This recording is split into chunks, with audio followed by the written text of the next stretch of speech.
comprendre les formations de candlesticks.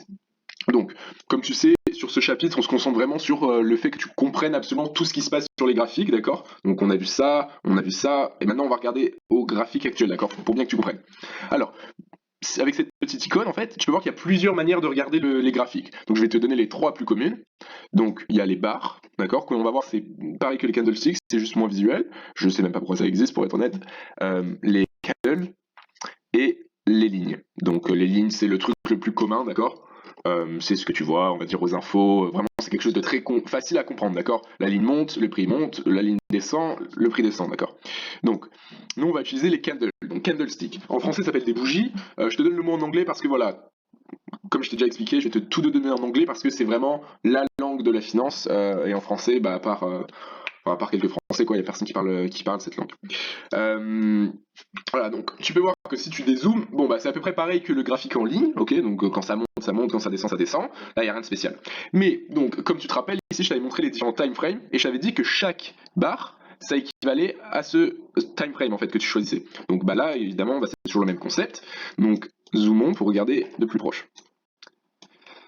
Ok, donc comment ça marche, c'est que donc là, suivant le time frame que tu choisis, chaque barre va être équivalent à ce temps-là. Donc là, tu peux voir que c'est 5h du matin, 6h du matin, 7h du matin, 8h du matin, 9h du matin. Et là, en ce moment, ça, c'est la candle de 10h du matin.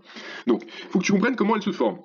Donc évidemment, une bleue ou une verte, c'est quand le prix a monté pendant cette heure-là. Et une rouge, c'est quand le prix est descendu pendant cette heure-là. Pour l'instant, c'est simple.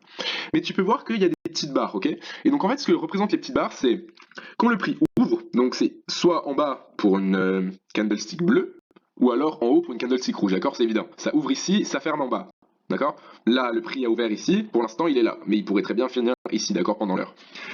Donc ça, on va dire que c'est l'ouverture et la fermeture. L'ouverture, la fermeture pendant l'heure.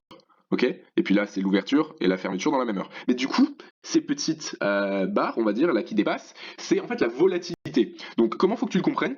C'est que, donc, déjà, sur ce que je disais, c'est ça, donc l'ouverture, puis la clôture. Et ça, en fait, c'est le prix le plus haut que ça a atteint pendant cette heure-là, et le prix le plus bas que ça a atteint pendant cette heure-là. Et pareil pour la baisse, d'accord? Donc, comment il faut que tu y penses? C'est, je vais te faire un petit dessin. Imaginons, tu as une candlestick qui monte, d'accord, et qui ressemble à ça. Avec quelque chose de trop. On va dire que, donc ça c'est pareil, c'est une heure. Donc, imaginons que sur un graphique, on regarde la représentation d'une heure, donc qui est ici. Donc le prix, il a ouvert ici, d'accord? On peut voir ici, ça c'était le prix d'ouverture, parce que ça a monté, évidemment. Le prix d'ouverture, et le marché a peut-être fait ça. Hop, toc, il est monté jusqu'ici, hop, et finalement il est arrivé là. Donc pendant une heure, il s'est passé ça. Mais du coup, la candlestick, qu'est-ce qu'elle fait? Elle est ici, d'accord? Elle a fermé ici, mais pendant cette heure-là, le prix est monté, donc la volatilité est montée jusqu'ici, ok, ce qui est bien représenté, et le prix est descendu jusque-là, ce qui est bien représenté aussi, d'accord? Donc en fait, ça te donne juste beaucoup plus d'indications que le graphique en ligne, là, que tu vois aux infos de 20h, les trucs comme ça, là. Donc voilà, c'est ça qu'il faut que tu comprennes.